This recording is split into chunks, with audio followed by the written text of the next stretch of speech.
Pledge of Allegiance, if you kindly join me. I pledge allegiance to the flag of the United States of America and to the republic for which it stands, one nation, under God, indivisible, with liberty and justice for all.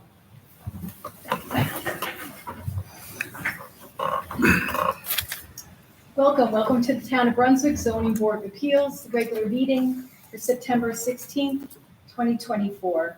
We'll begin by reviewing the draft minutes of our previous meeting held on August 19th, 2024.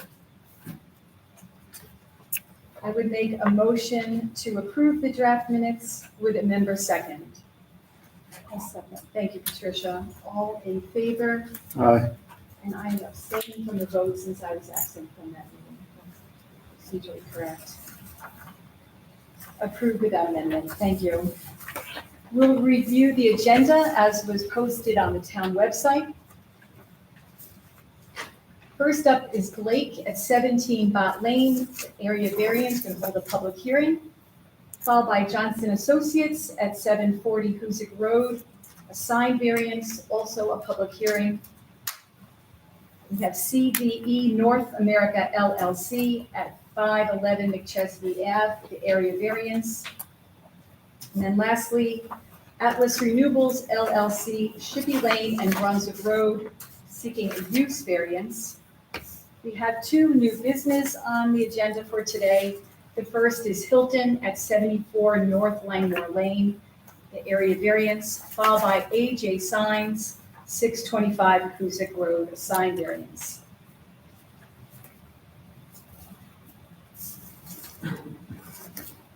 So the first item of business on the agenda would be the Blake public hearing. The zoning board will open the public hearing on this application. We'll note that the public hearing posting has been published in Eastwood Press, placed on the town signboard, posted on the town website, and mailed to all owners of adjacent property within 300 feet. Press, you can kind of read the posting, please. Notice of public hearing. Notice is hereby given that a public hearing will be held by the Zoning Board of Appeals of the Town of Brunswick at 6 p.m. on Monday, September 16, 2024, at the Brunswick Town Hall, 336 Town Office Road, Brunswick, New York, 12180, concerning the application submitted by James Blake for one area variance in connection with the construction of a 40-foot by 72-foot detached garage on property located at 17 Bott Lane. The application requests one area variance for total square footage of the accessory structure. Copies of the application are available at the Brunswick Town Hall and are available for public inspection during regular business hours. All interested persons will be heard at the public hearing. Yeah, thank you. Ask Mr. Blake to kind of come up and just review the project, please, and see if there's any changes since the last time you were here in front of the zoning board. No changes. Okay.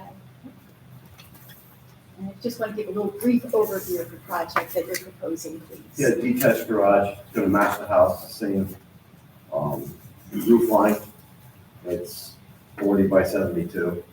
Half the garage is gonna be for the tractor and implements and stuff like that. That's why it's 30 feet longer. Okay, thank you. Yeah, I'm going to sit down and we'll see if anyone else would like to speak. If there's anyone who'd like to speak for or against this application, you're welcome to come up and do so. And ask the building department if they've received any written comments on this application? Nope. Thank you, Michael. Mr. Blake, I have a couple of questions, if I could kindly ask you. Thank you. The first would just be to confirm the existing lot size. In the application, it's 8.85 acres, is that That's it? correct. Thank you. And then in the second, the zoning board needs to consider elements in making a determination. And one of the questions that the zoning board needs to review is there any other, anything else that you could do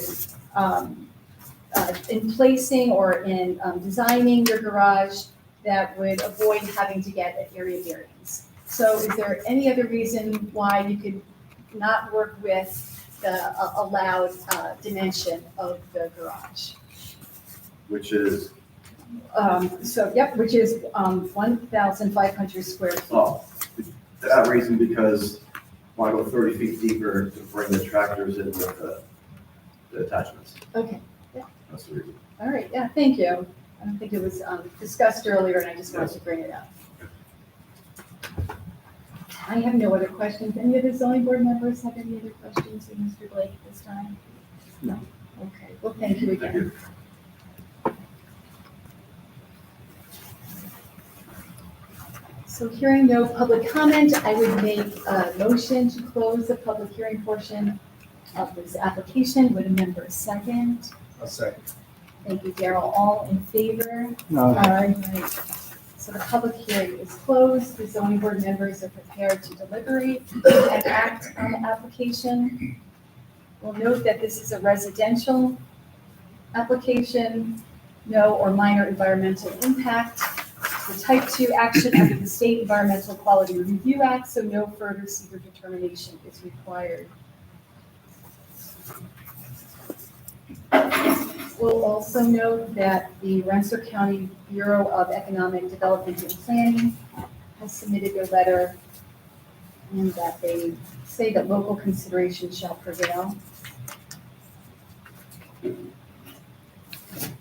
So like that, the zoning board members have 5 elements to consider. The first is explain how no undesirable change will be produced in the character of the neighborhood, nor detriment to nearby properties created by granting the area variance.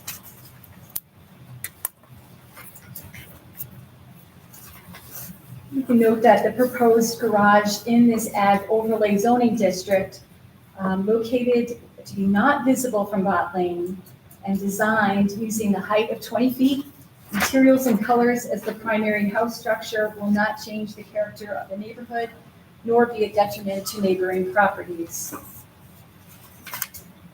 The board members are asked to explain why the benefits sought by the applicant cannot be achieved by some method feasible for the applicant to pursue other than the area variance. Mr. Blake has indicated that the body needs this space to store the tractors and implements, therefore he has Thanks, to Daryl. build a bigger structure. Okay. We were asked to describe whether the requested area variance is substantial, noting that what is required is 1,500 square feet, and what is being proposed is 2,800 square feet.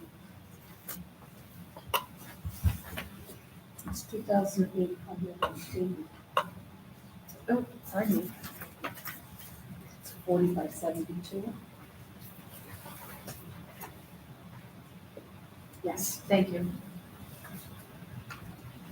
I'll make that correction.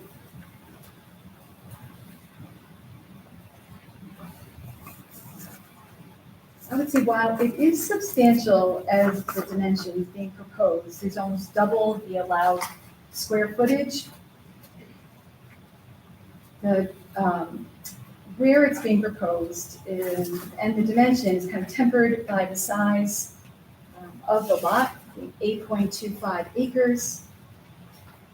And that it is located not to be visible from Bot Lane, and it's in an ag overlay zoning district. The board is also asked to explain how the proposed area variance will not have an adverse effect on the physical or environmental conditions in the neighborhood or district. The setbacks are substantial, which is an advantage. All the property lines are way away from where the structure would be. You can also note that the board declared a negative seeker. That's been adopted. And then lastly, the board is asked to explain whether the difficulty is self-created, noting consideration is relevant, but shall not necessarily preclude the granting of the area variance.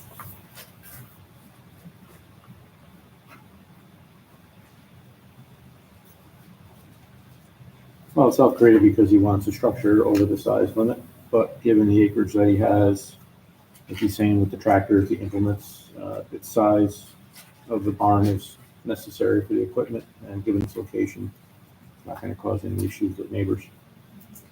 Thank you, John. If there's no other further deliberation, the board is asked to consider the balance between the benefit to the applicant as weighed against any detriment to the community at large or the neighborhood in particular, and determining to grant the requested area variance.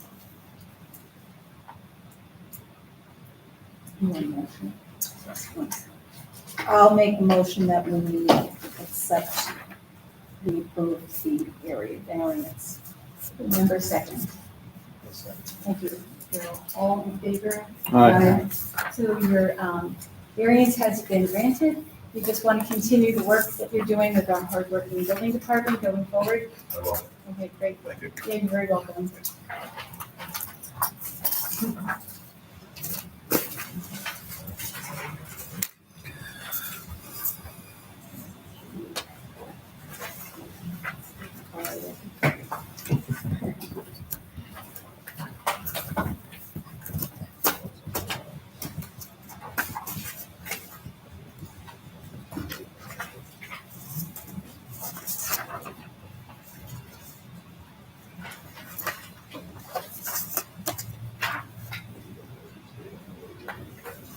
The next item of business is Johnson Associates LLC at 740 Cruzick Road.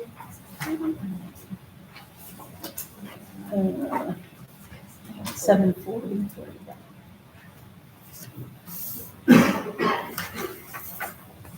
The zoning board will open a public hearing on this application. We'll note that the posting was published in the Eastwood Press, placed on a town signboard, posted on the town website, and mailed to all owners of adjacent property within 300 feet.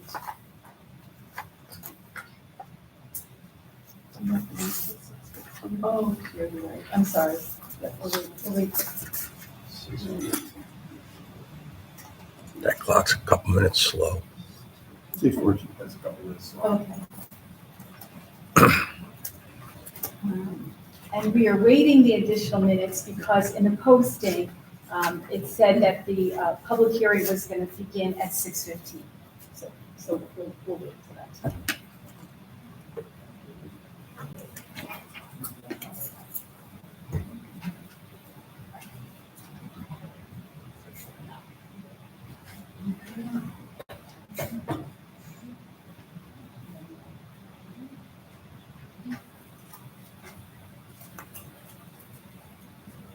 Can I, thank you for coming.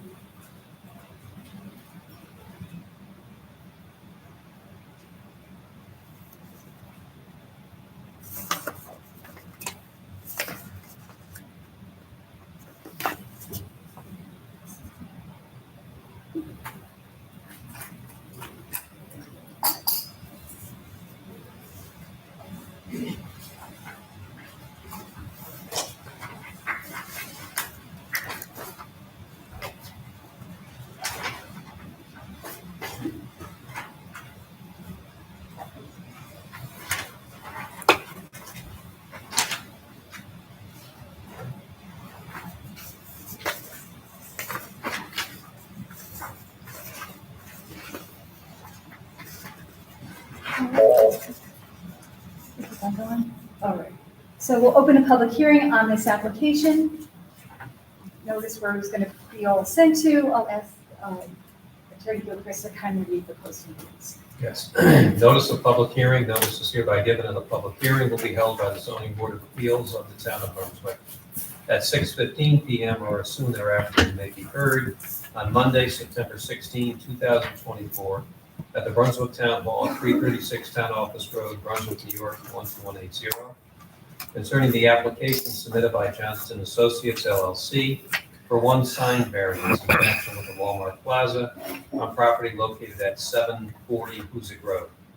The application requests one sign variance for total square footage of the sign on the site. Copies of the application are available at the Brunswick Town Hall and are available for public inspection during regular business hours. All interested persons will be heard at the public hearing. Thank you very much.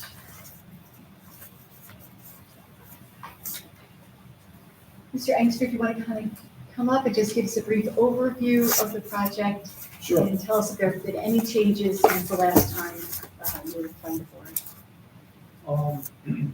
No, there are no other changes. The original application contains the dimensions, size, the look of the new sign that's proposed. It is approximately 40 square feet of additional space, running from 120 to 160 square feet, which is requested because I now have more tenants than I had back in 1997. We have essentially had to downsize several of our spaces. That's increased the number of tenants. If we increase the number of tenants, I now am at 12. I anticipate the ability to go to 14, and I only have 10 spaces on the existing sign. So I'm asking for a variance of the sign law in order to be able to do the new pilot sign. I think last time I was here, I had not yet filled out the criterion for the area variance. I have since filled that out, submitted it as I see our proposal, and there have been no other changes. Okay, thank you very much. And we are in receipt of that new paper. Thank you. Thank you. Is there anyone who would like to speak for or against the application? This is the time to do that. Are there any questions from the zoning board members? No. And Mike, has the building department received any written communication? Thank you.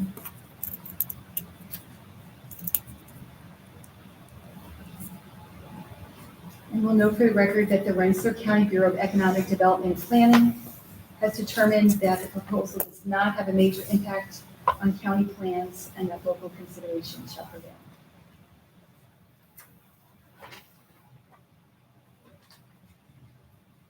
Hearing no public comment, I make a motion to close the public hearing portion of this application. Would a member second? Second. Thank you, Patricia. All in favor? Aye. The public hearing is closed, indicating that zoning board members are prepared to deliberate and act on the application.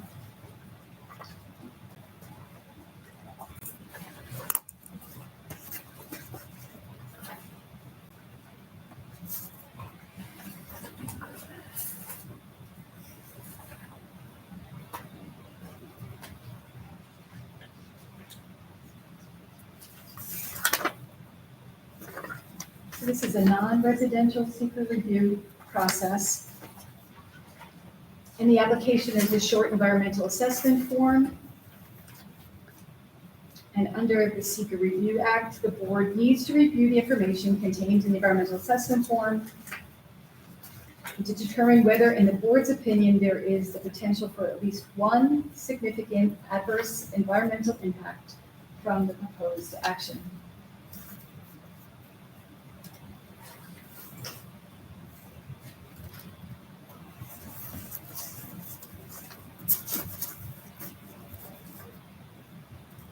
I would make a motion that there is not. I'll second. Thank you, John. All in favor? Aye.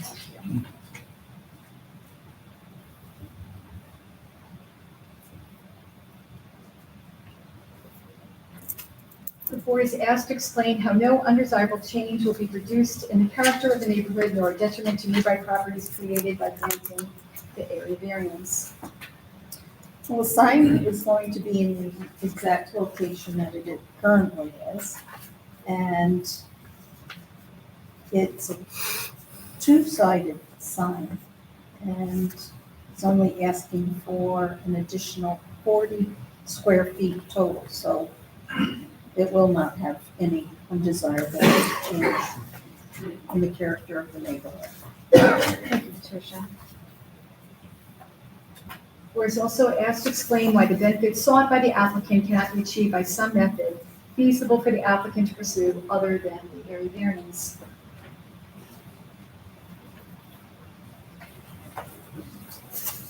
Well, he said, they have more tenants than they had in the past when the sign was first approved. And with the addition of more tenants, there is, I mean, he has to make the sign bigger. There's no way around that.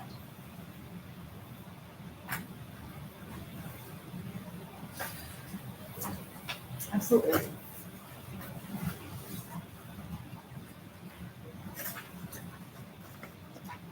And we're asked to describe whether the requested area variance is substantial. You'll notice what's being proposed is 80 square foot per side. What's required is the 60 square foot per side. And that's where we get the total difference in the 40 square feet. I got a question for Andy. When we consider whether it's substantial, when we compare it to what's required or what's presently there, it change, how I'm saying? You should look at what's presently there and approved and built, and view the request for the area variance in that context to what's currently there. I was just thinking. Yes.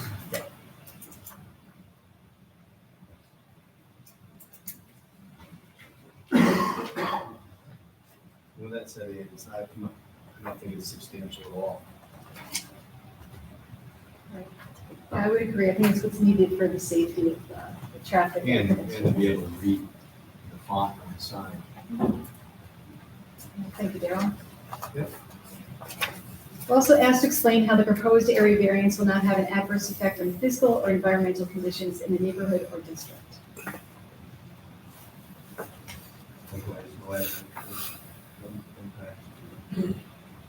And then lastly, the board is asked to explain whether the difficulty is self-created.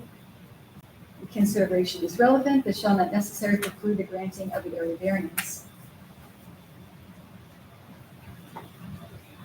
Well, it's self-created because he added additional spots. The old sign was pretty much adhering to the sign law at the time versus what he was allowed.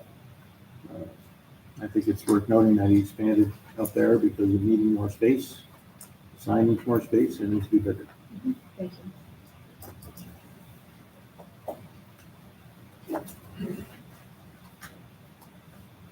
We spoke about at an earlier meeting in regards to the hours of operation and when the sign would be lit. Kind of historically how the zoning board has seen signs. We've asked the signs to be lit during the hours of operation. Is that something that the board would consider as a condition upon approval? We also noted, in our previous discussion that there's a timer. I believe that the current sign is on, the lights are on a timer that coincides with the parking lot lights. Yes. That's correct. Exactly. Okay.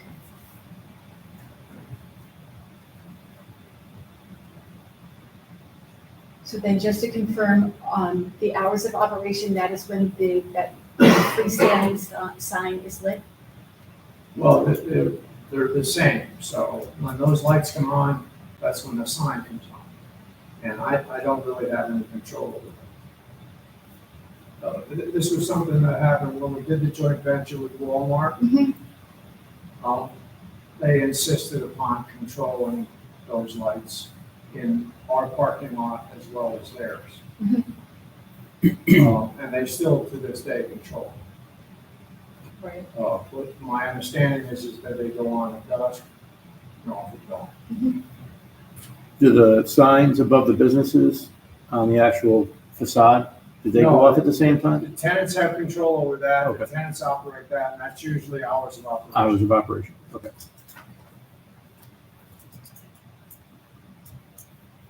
Would you have, I'm sorry, Mr. Would you happen to know which tenant is open the longest? Would it be Walmart? Vision Work, I know, stays open until 8 on some evenings. Sancho's is probably open the latest in that Ponchos as area. well. But I think everybody closes at 8. Okay. What were the hours that we okayed the 420 list? That was right. They wanted to stay later, and we made them stay at the same hours. Okay.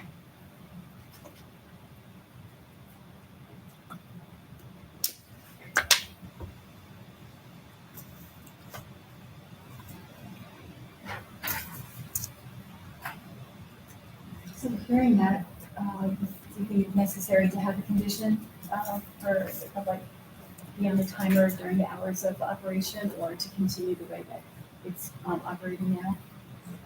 I would not do a condition because he doesn't control the Yes. lights. So that's part of Walmart and their planned development. And that is good. So I would say no.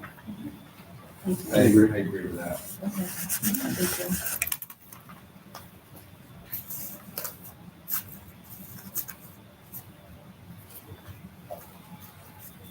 So if anyone would like to make a motion to approve the area variance, we'll consider the balance between the applicant in particular as weighed against any addition to the community at large or the neighborhood.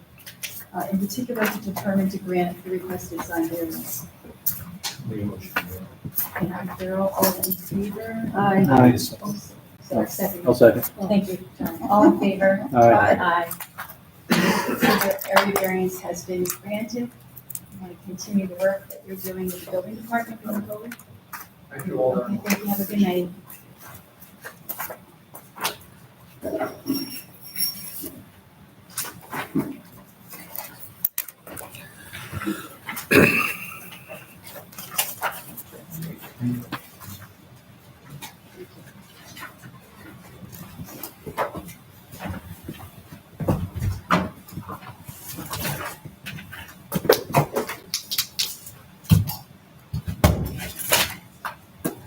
Hard to put down, aren't they, once you start reading?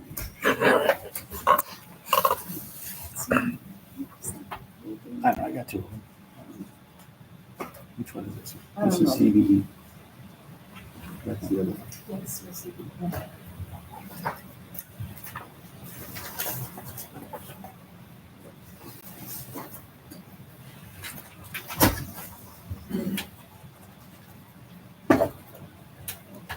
Next, under old business is CBE North American LLC, 511 McChesney Ave Extension, seeking an area variance. Your representative here today?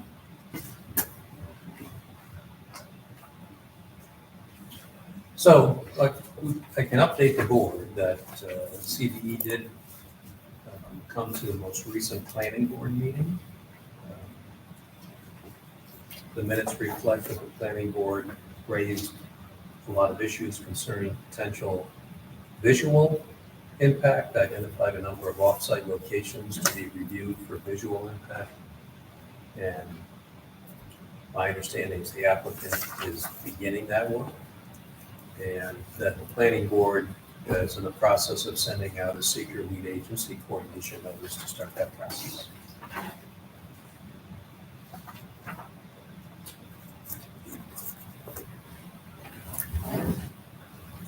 Thank you for that update.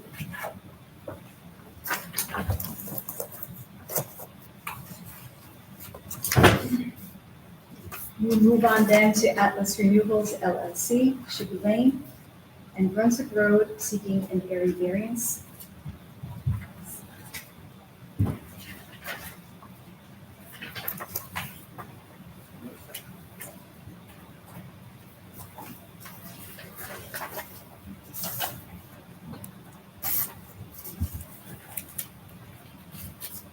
So I understand at the last meeting, there was a great review, kind of brought us up to speed of what,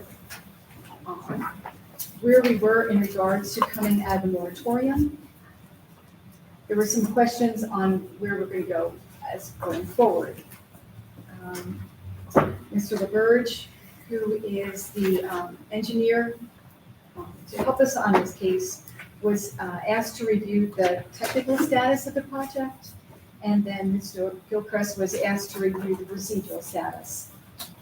So I was thinking that maybe that is the direction that we go in now, that we kind of hear from those two gentlemen on what they came up with in their research since their last meeting. And we can kind of start from there and take it from there. So Mr. LaBerge, kind of come up, please.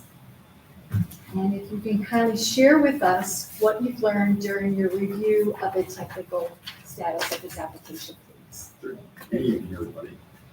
So the applicant resubmitted basically all the documents that they had previously submitted before the moratorium was in place and the big white binder that Mr. Mayor is going through right now. They also included the, copies of the minutes and copies of my letters. So nothing has substantially changed since however long ago, like a year and a half or a year.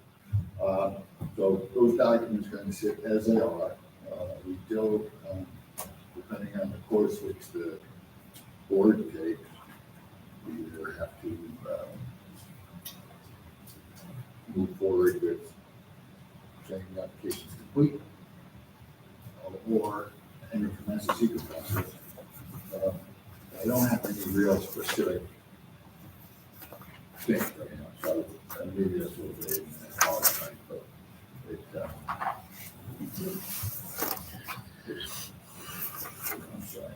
Just lose my concentration. No, that's quite right. It's all good. So anyway, so anyway, that's really kind of where we're at. Andy and I have been talking about different things in regard to the secret process, but it was kind of held off until we understood which direction the board was going to take in terms of the user process. So, So you're saying that you would be of good use to the board in regards to the seeker process, if that were the direction that the board would go in? right, we go through that and prepare drafts of the documents for the board consideration, of course, we're moving in.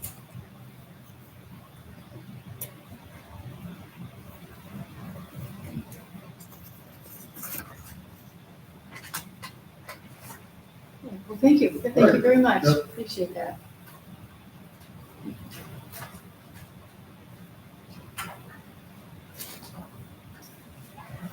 Mr. Gilchrist, if you could kindly update us with what you've learned during your review of procedural status.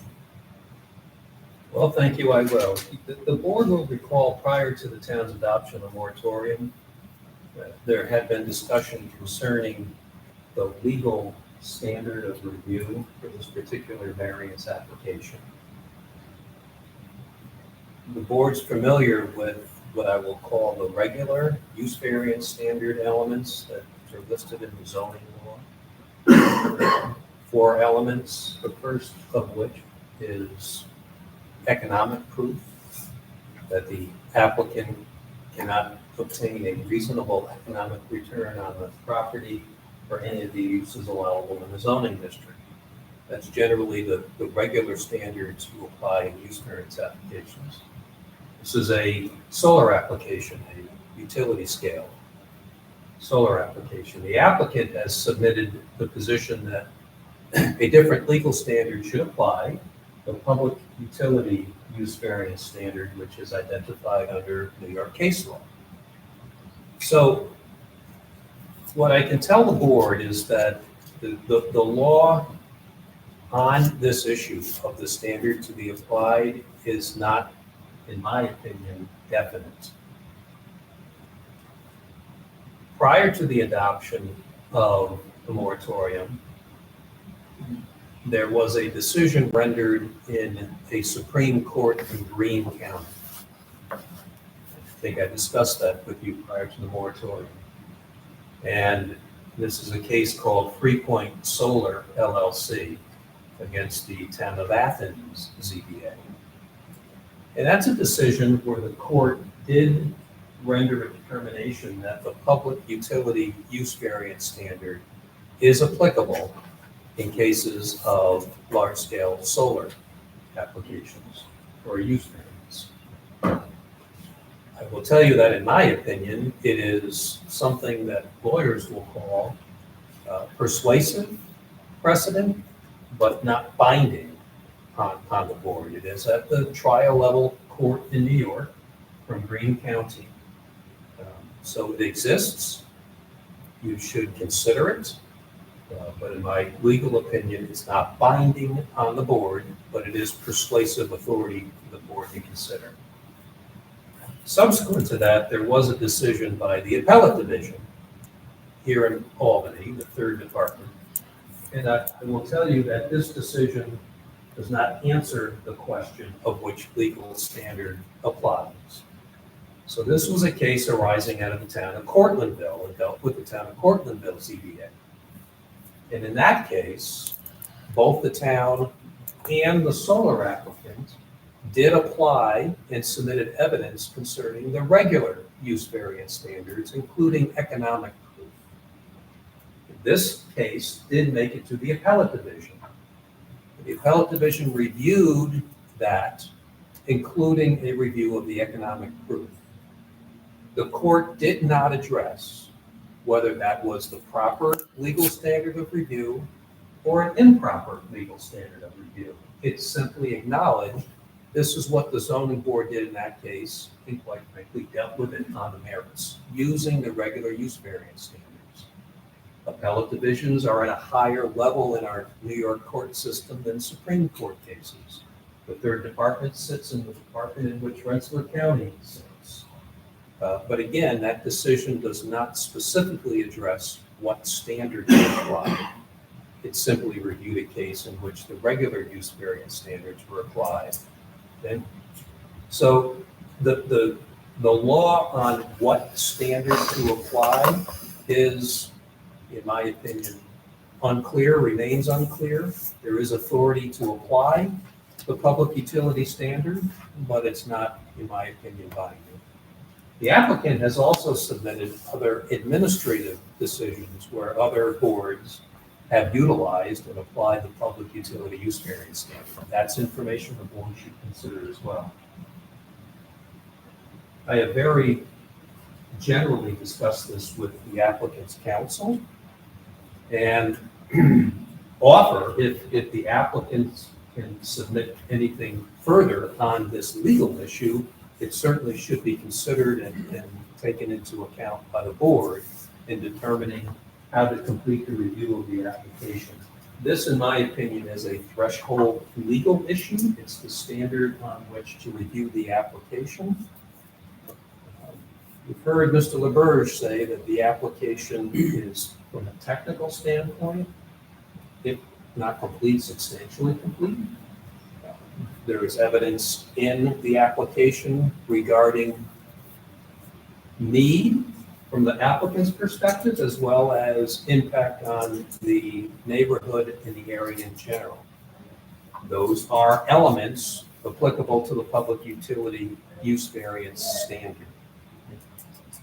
What's currently not in the record is any proof regarding economics, meaning no proof submitted that the property owner, the applicant, could not achieve a reasonable economic return for any of the uses allowed in this particular zoning district, which is residential.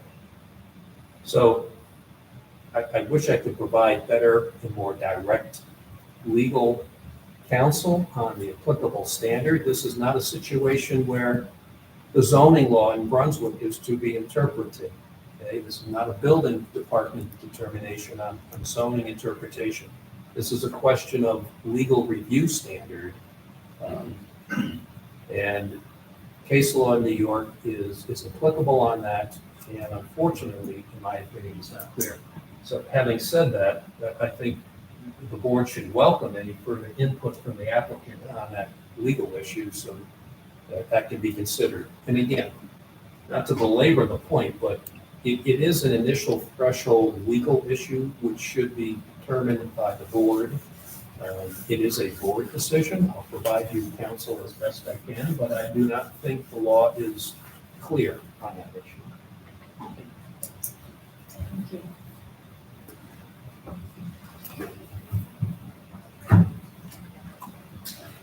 Well, good evening, ladies and gentlemen. Dave Brennan with the law firm of Young Sunrise Albany. With me tonight is needs no introduction at this point, who's been with us. I do think we were right up on the precipice of this question when the town board proposed its moratorium. My understanding is that it turned out to be 18 months, but there was no changes adopted to the zoning law as a result of that process, which is the town board's prerogative. And basically, we now restarted our process here in front of the zoning board. And what I think I would like to do is a couple of things. Certainly acknowledge what Mr. Gilchrist is saying, and I would say the accuracy of that, I will add something to it, but I'm not going to say he's wrong. We've known each other a long time. And I would do that maybe in private, but I don't think I don't think he's necessarily wrong either. So the case Free Point out of Greene County, it is exactly that. There was a first case where the zoning board refused to apply the public utility use variance standard. And I'm just going to keep one eye on the clock because I don't want to monopolize too far tonight. You've got other things on your agenda. So I will take that invitation and supplement something in writing for the board's consideration. We do have some things in the record, but I think it's, at this point, we'll repackage, amplify and resubmit for the board. So I don't want to go on, drone on for too long. But so we will take advantage of that offer. Thank you. So in the Free Point case, yes, the board first applied the traditional use variance standard, and the Free Point Solar sued on that, and the trial court, so it would be the equivalent of going down next to the library in Troy, the Supreme Court in Troy, and one of the Supreme Court justices down there said, no, you applied the wrong standard, applied the public utility standard. Mr. Gilchrist will tell you then, they came back in and applied that standard, and then the board simply turned the project down under that standard. And land use lawyers know that becomes a difficult thing as an applicant to win once you've lost at the zoning board level. I used to think I was a great litigator when I was representing the planning boards winning these cases, and I realized that the great deference afforded to the decisions of the planning and zoning board. And so, I don't think that is a fight that any applicant wants to have. But for the public utility standard, I just like to frame it as why we have a different standard for public utilities and where that came from. So the first case is this case Consolidated Edison versus Hoffman, which was down next to one of the power generating plants. I think it was on the Westchester County side of the Hudson River. And due to certain requirements, they had to change how they cooled the processed water. That required them to build a cooling tower that was higher than, I think they had 3 stories or 35 feet. It was probably 100 feet. And also required a use variance. The zoning board in that town said, no, we're not going to let you do this.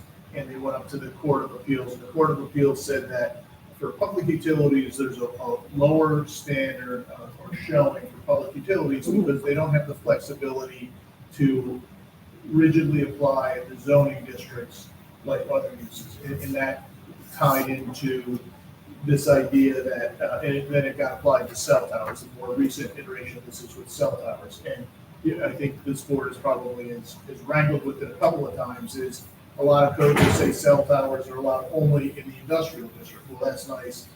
I haven't studied your zoning map in a long time, but my recollection is there's very little industrial district in the town of Brunswick except right off of Oakwood Ave, maybe up by the quarry, and not much in between.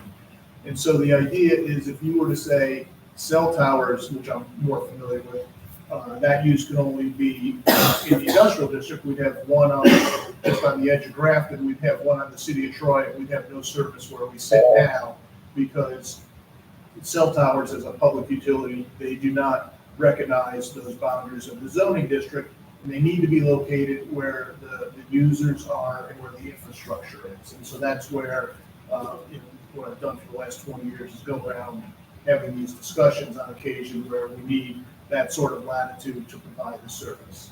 The next phase in the land use development over time are now renewable energy projects. And those are facing the very same and similar provisions under zoning ordinances that were faced by the Consolidated Edison plant and cell towers, which are for wind. There is a wind case that I will dig back up. I believe in the wind case they did say wind energy production was eligible for the public utility use variance standard.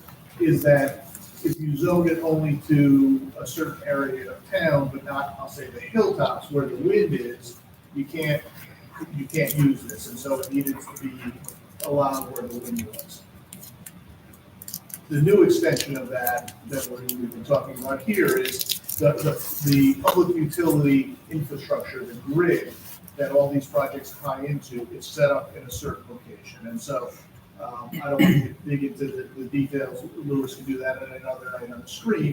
But there are, I'll say, 3 substations in the town of Brunswick that feed the town.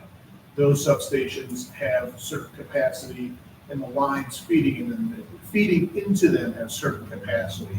So while the code says, okay, we want you out in the rural agricultural district, I'll call it the eastern side of the town of Brunswick, while there may be an awful lot, and it's another discussion whether the farmers like this or not, but there might be a lot of vacant land in that area of town. You can build a solar project, you could lease a piece of land, but there's literally no place to plug that plug into in the community. And so what is driving the request for a different standard is that where that infrastructure exists is in the districts where the town board, when they look at this from a traditional zoning perspective of, okay, we have, the commercial along Route 7, and then we have our residential districts, and as we go east towards Grafton, we have our agricultural districts.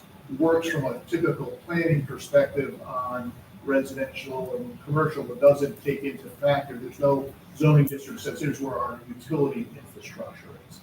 And on top of that, and very similar to cell towers, is you strictly apply the use variance standard, the traditional one that you're familiar with the dollars and cents proof.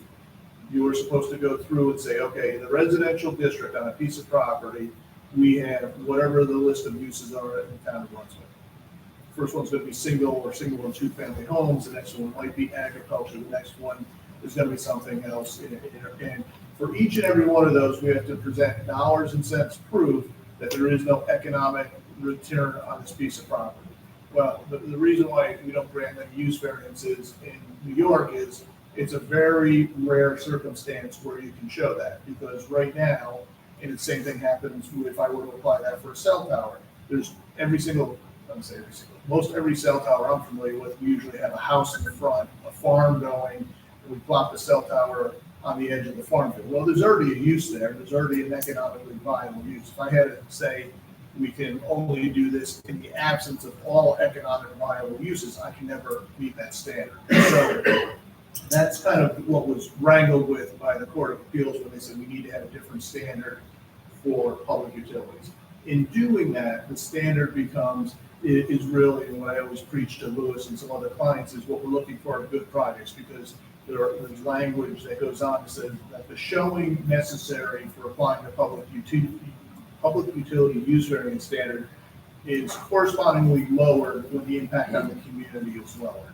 And so what happens is that when we're looking at particularly these projects, particularly the one here, or that goes the Shipping Road one in the trees, is why Lewis went through the extensive exercise of doing all sorts of photo sims, line of sight, is to show that if this were built, it's not visible to the community at large. And so when you're weighing that balancing test of the public utility standard and the threshold to be applied, it's correspondingly lower because the impact on the community is lower.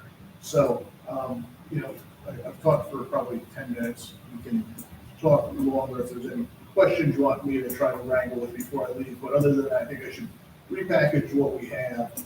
But, probably the takeaway is if the board is insistent that the traditional use variance standard applies, I'd be hard pressed as I sit here today, and maybe Lewis will show me where I'm wrong. But much like anyone else, to say like, well, you can't build a house on that project, a piece of property, you can't operate a farm, you have to go through this, and that almost universally fails. There's 1 or 2 cases I think I've seen or concocted in my brain where you can make that showing, but by and large, it's a showing that is not often made, honestly, unless we're trying to, on occasion where we find a little thing that makes sense in the community to let that slide, but by and large, that's almost an impossible burden to meet. And so that then creates this sort of impasse that hits as if we're at that point of the board saying, no, you've got to show us dollars and cents proof that you can't do anything on this property but for solar, will become then a little bit of a pinch point on what happens next with that. And so what I'd like to focus on in addition to the standard in repackaging it in, for everyone to look at again, is to focus again on the lack of impact on these projects, that they're not visible, they're not high, we got a couple folks arriving from the airport, we apologize, but better here to hear my last few words, but that these projects on their own merits deserve a fair shaking chance, because when they're built, they're not impactful to the surrounding neighborhood. And it is those neighborhoods that ultimately, in a sense, they feed. I mean, power generation is a little different than your wireless phone where you pick it up and go, okay, I'm bouncing off the tower, I'm working off the tower behind, I'm gonna say the Subaru, and I know I've probably got 2 dealerships in there, but across from where really behind the price shopper used to be, in a lot older on my geography here, but there's a tower down there, and we all know our phones right here are working off that one, the one on the mountain. It's a little bit different, but as the energy is produced, it goes into the grid, can be relatively used for, that's why the state of New York, through its climate initiatives, set up this distributed community generation system to spread these facilities out across the state to serve the various communities. They're going off around. at 2 and off of Shippey. I think I will pause on that, see if there's any questions, otherwise we'll get within a couple of weeks before your next meeting, a revised synopsis of those cases in the state of law, and we'll be prepared to present it the next time and focus on that as well as the lack of impact under the standards. Yeah, thank you. The board would welcome that additional information, and we're meeting again October 21st. Can I just pause before I rush and just ask if Louis has anything else in those? Okay, thank you. Well, thank you all for your time tonight and listening to that, and we'll see you back in. Okay, thank you very Thank much, you. Mr. Brennan.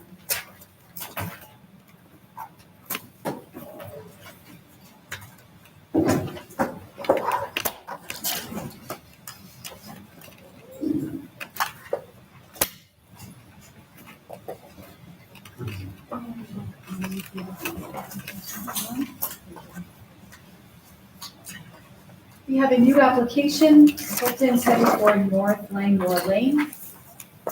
Area variance. Hello, welcome. Good night. Good evening. Good evening. Thanks for coming tonight. Happy to be here. My name is Zach Hilton. I'm seeking an area variance for the rear setback in order to put a playhouse on the property. I've included all the forms here. I don't know what else to get into. Do you guys have any preliminary questions? Sure.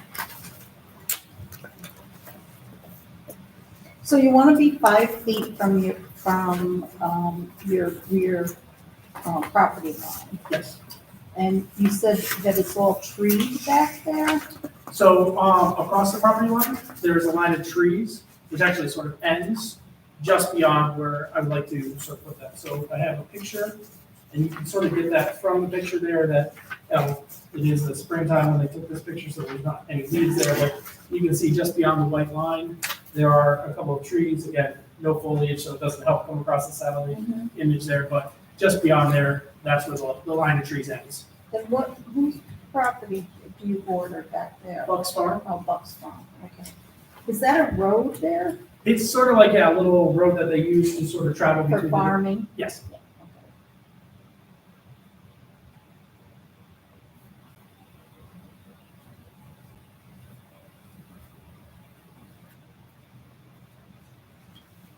And what is preventing you from building within the setback, the rear setback?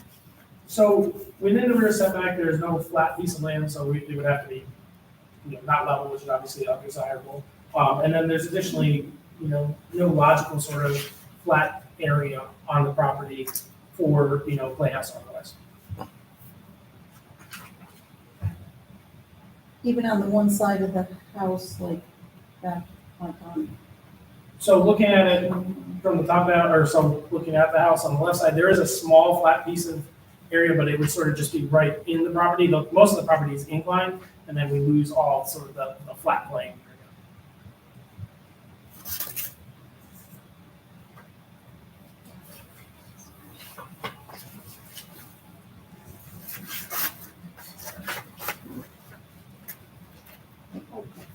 That's beautiful.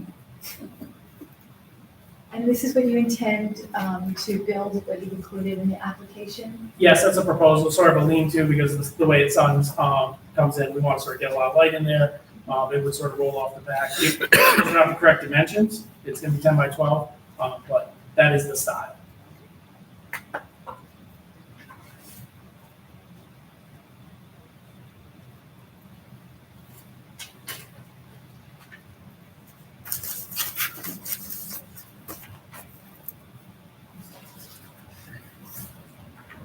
It looks like your property slopes pretty good for your neighbor on the 285-foot side. That's correct, which would be this neighbor here. Yes, Looks like it slopes down yes. towards them. Yep.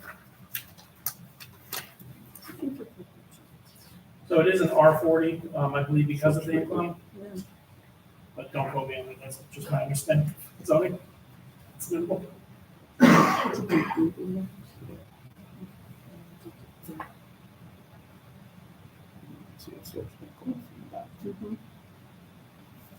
Are there other locations on your property where this could be constructed? As I mentioned, there are a couple spots, but there is minimal flat land across it, so we'd like to preserve that for just, the kids playing.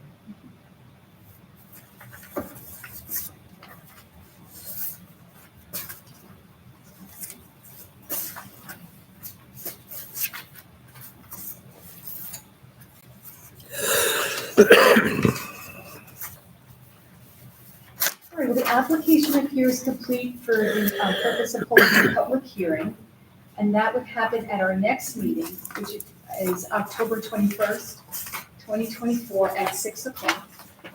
Do you give permission for the zoning board members to come on out and look at the site? Of course, no one doubt. Okay, thanks. And just to confirm, if we were to call you, the last digits are 9481, your Yes. telephone number?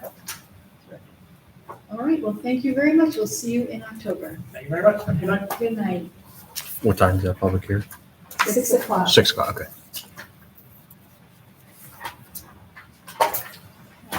And then AJ Signs, how you doing at 625 Hoosick Road? Thank you for waiting.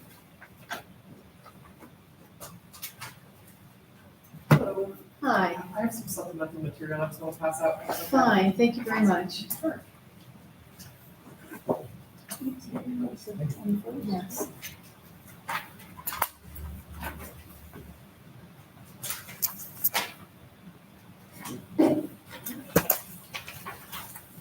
Thank you. Thank you very much.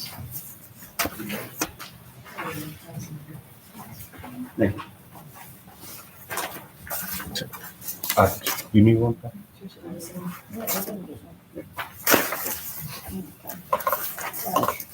Sure. Hi, I'm Carly from Midway Signs, and this is Tom. We're here to represent Eco's Orthodontics for a freestanding sign where he is not allowed to have one because of his building setback. We would also be exceeding the number of signs that are allowed. You're allowed 2 signs, we're asking for a 3rd. We did try to stay within the square footage for a freestanding sign if we would allow, which is 35 square feet per face per side. And we meet the height restriction as well. And that's what we're here today. Okay. So then it's for 2 things, for the 3rd sign and for a freestanding sign, is that correct? Yes, Okay. and I believe also for setback, it would be 2.5 feet from the property line. So you're actually able to view the sign. And then the lot frontage as well. For the freestanding, I think you need 150 feet. Yes, we have 125.46. So have you done any kind of visual of that freestanding sign with trying to pull out? Because I used to go to that orthodontist, that was there, and that was the problem.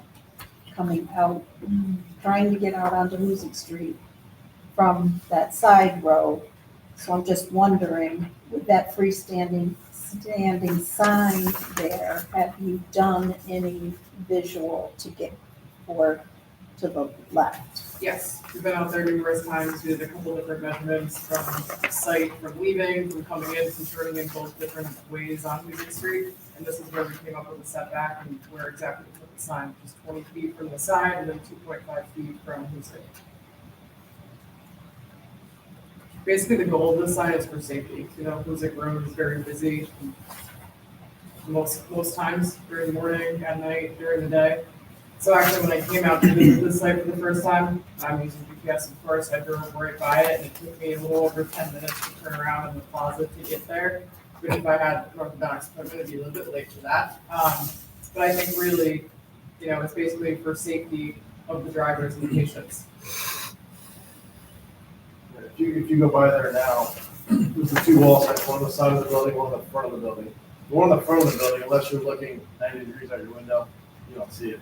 The one on the side of the building before this, there's a bunch of bushes and it's relatively close to the road, so you really can't see that side sign until it's too late to turn. So this monument sign is gonna allow motorists to see it and be able to put a directional on it safely to turn in.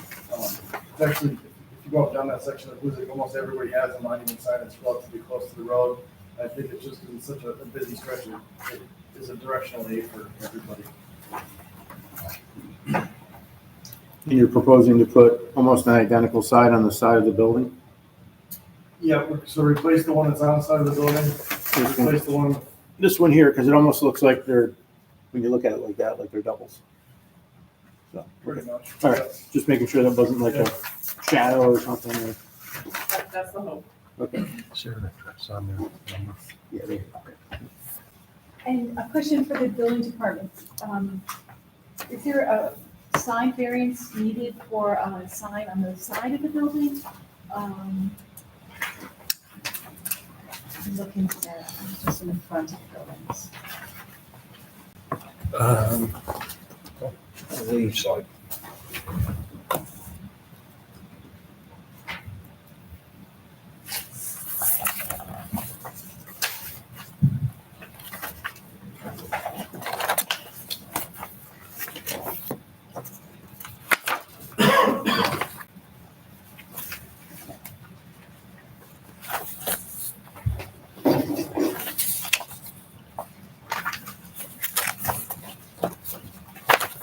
Bear with me a second.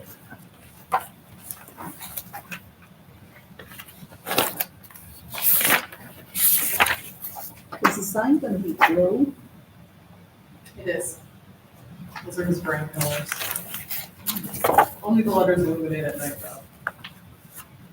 Not very attractive. Yeah, so two, that would probably be illuminated during hours of operation, but I guess at this time of the year, it should get darker. I guess evening hours where the sign would be illuminated. I believe so. Okay, but not during the night, like 12 o'clock, 1 a.m. We can say it as well during those hours.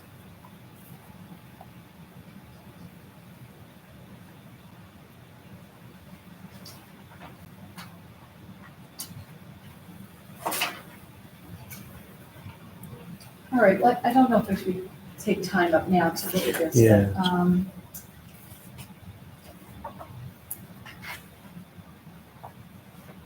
But, But actually, they have two fronting streets as well.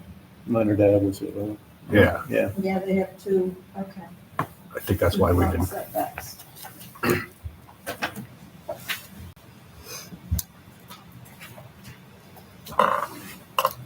So is the sign set back properly from the side street? It would have to be 50 feet back. I believe it's 15. It might be 15. We really have it 20. I don't see it reflected in the minutes, but if I remember right, one of the reasons the board turned it down last time is because they were afraid it was going to block the vision coming out the side street and you have to see cars, I believe so. Well, Again, well, it looks like from the picture, this second picture or third,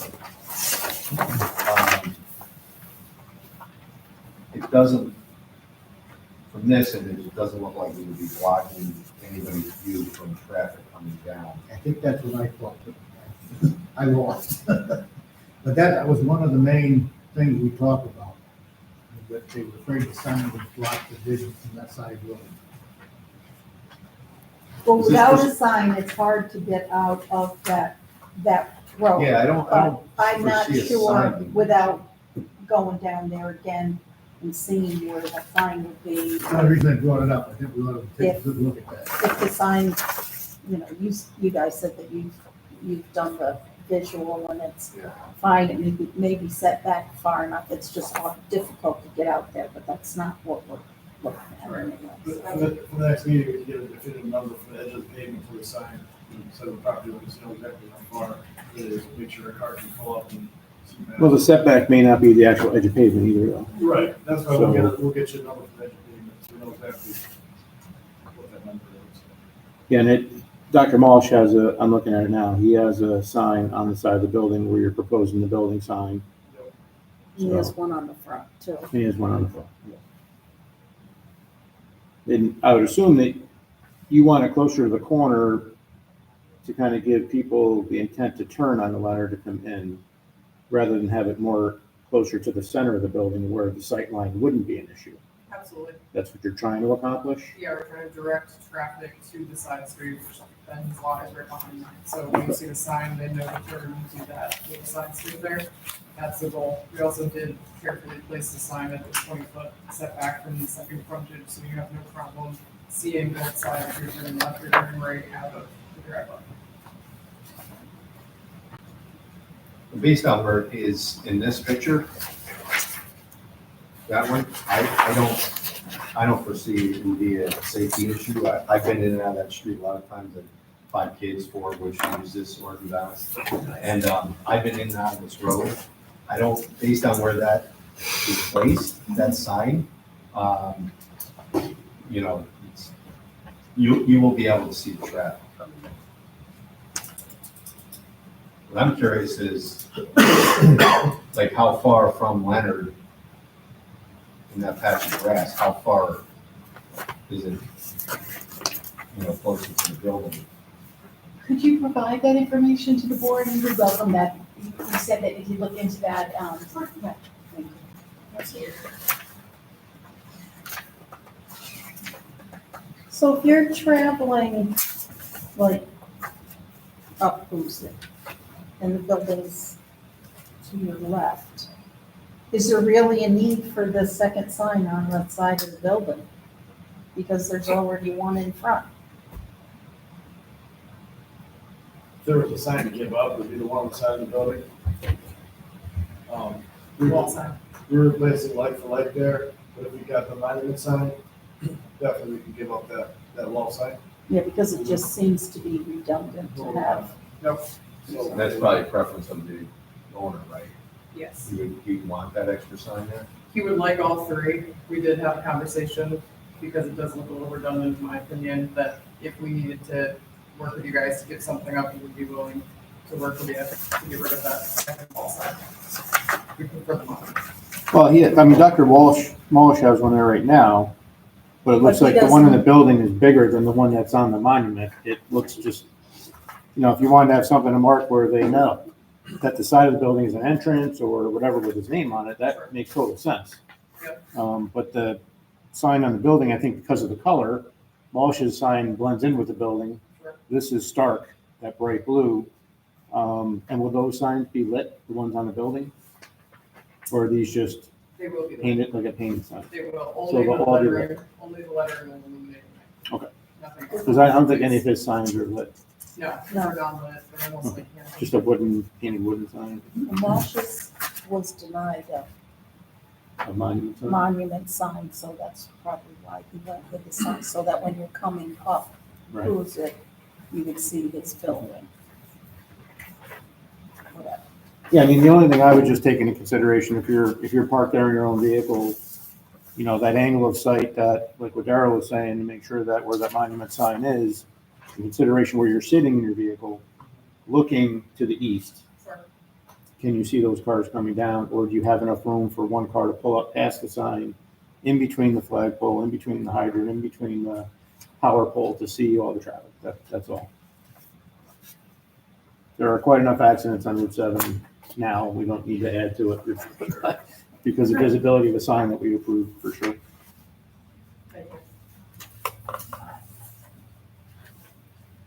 So when you can get that information to us, that would be helpful, kind of knowing how to go forward. Sure, okay. Would you like us just to email over? We would go to the building department. And then the building They have my department email, I will think. get us into the description on that, in regards to, when we meet again, or, Well, if we could certainly submit it like at least a week before the meeting, give you a chance to review that. It sounds like you could get that Absolutely, well in advance of that, but maybe at least a week before the meeting. absolutely. Is it unreasonable to ask, like, based on where the proposed sign would go? Like, I think, no matter where, how it's depicted on here, I think, I mean, I'd be willing to, if there were like, I know it's, might be nonsense, but stakes there, some sort of identification that this is where the footprint is proposed, and then, you know, I could go down there, I could, you know, snap a picture from my vehicle over. That's a good idea. I think it's very reasonable to ask. We can also do that for you. Because I think if we get this back, let's say we get this back in the next meeting, I would do it before the next meeting, if you got me the information, but, it could prolong things. Right. You know, it's another meeting, and we could be looking at this and, well, we're not sitting in the car coming out of the street. It looks like it's okay, but we don't know if it's okay. I mean, And we're just gonna prolong it another month on you, right. going back and forth, so to Darrell's point, maybe a couple stakes and a sheet of plywood or something similar to the size of the sign, real quick, take a quick picture, include it with the documents you're gonna send to us with the distances off both streets. Yep. And I think that's all we would need. Makes sense. They might, like I said, help keep the process moving for you. Whatever we can do that.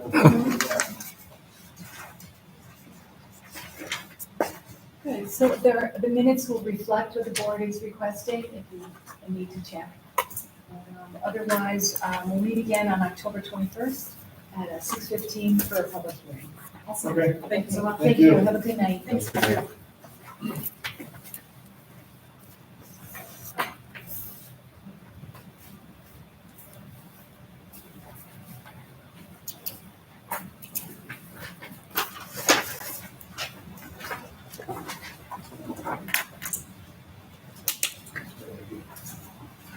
Are there any other new notes of the business that we'll discuss? Otherwise, I'll make a motion to adjourn tonight's meeting. Will remember second? Second. Thanks, Patricia. All in favor? Aye. Thank you very much. Good meeting.